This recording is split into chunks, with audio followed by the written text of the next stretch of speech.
Now, critics say that the U.S. is already committing war crimes in Afghanistan. In the meantime, many troops on the ground say that the rules of engagement actually are making it harder to fight. Well, here to navigate us through the crossfire, Jake DiLiberto of Rethink Afghanistan, a former Afghan vet himself. Hi there, Jake. So one of the key elements of the U.S. strategy in Afghanistan was, of course, to win over the hearts and minds of the local population. But that's becoming increasingly difficult, especially when we consider the civilian casualties here. What is going on over there that, despite efforts to prevent these deaths, they're still happening? Well, basically, Dina, you're in a war-torn environment where you've got the local civilian population doesn't want to leave its neighborhoods when conflict is coming. And the reason that they don't want to leave is because they don't have trust that the Americans are there to support them.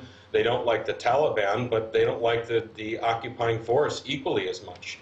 So we've got serious problems in trust of the occupying force. We've got serious discontent among the local population.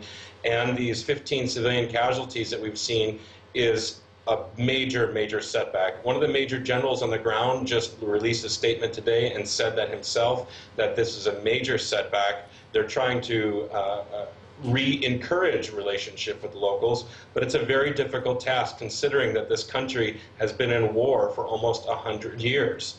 But this is the bigger problem, Dina. Consider this: 15,000 coalition forces and Afghan security forces were in the southern regions to do this operation. They captured 27 bad guys and killed 15 innocent civilians. That's a ridiculous ratio for such an enormous amount of force. I don't understand personally the inclinations that we would have to continue these sorts of operations in environments that don't like the occupying force. We should go forward with, I think, with a different strategy, not a counterinsurgency in territories like Helmand, where you're in a very broken environment. So it's that question of proportionate versus disproportionate force. But you know, Jake, one of the commanders over there also estimated that 95% of the locals there are either Taliban themselves or aid the militants. And you know, before the assault, the military apparently warned residents not to shelter the Taliban ahead of the assault. So does that sort of make it fair game then for women and children to also be caught in the crossfire if they are thought to be either hiding a member or aiding him? Yeah, well, this is the scenario. This is why it's such a difficult war. We're in a proxy war. You don't have a legitimate enemy to identify, to eliminate. You have to protect a civilian population when those civilians are possibly Taliban or sympathetic to the Taliban. We're in a serious, serious environment that's broken. And it's not something the military has the means or the wisdom to figure out. Consider this: you have got the average soldier on the ground is 20 years old, who's just in his first wartime environment, and now is somehow supposed to pick between a third world environment, who the friend is and who's the enemy. It's an extremely difficult task. So what we should be seeing out of the military commanders going forward is to continue to attempt to protect the population, have an environment where the population is going to be protected from the Taliban as well, and stop waging war in environments where we can't figure out who the bad guys are and who the good guys are.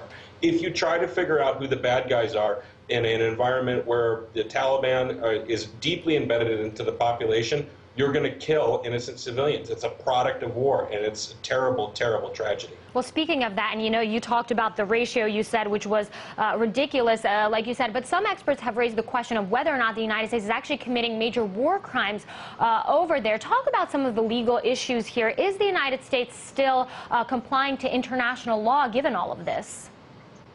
Well, certainly the United States is going to follow international law. It has to. It's signed the Geneva Conventions. It's signed the UN Code for Human Rights. The issue here is this: if, in fact, that we go forward in a war where innocent civilians are being killed accidentally or on purpose, we can still be held liable for that, and we are going to have to pay reparations to the Afghan people in environments like this. And this is something that has not been raised inside the domestic courts of authority inside Washington, and it needs to be. It needs to be done for Iraq as well. Consider Iraq. We have almost 1 million displaced people as a result of our war there, and these people need to have reparations paid as well.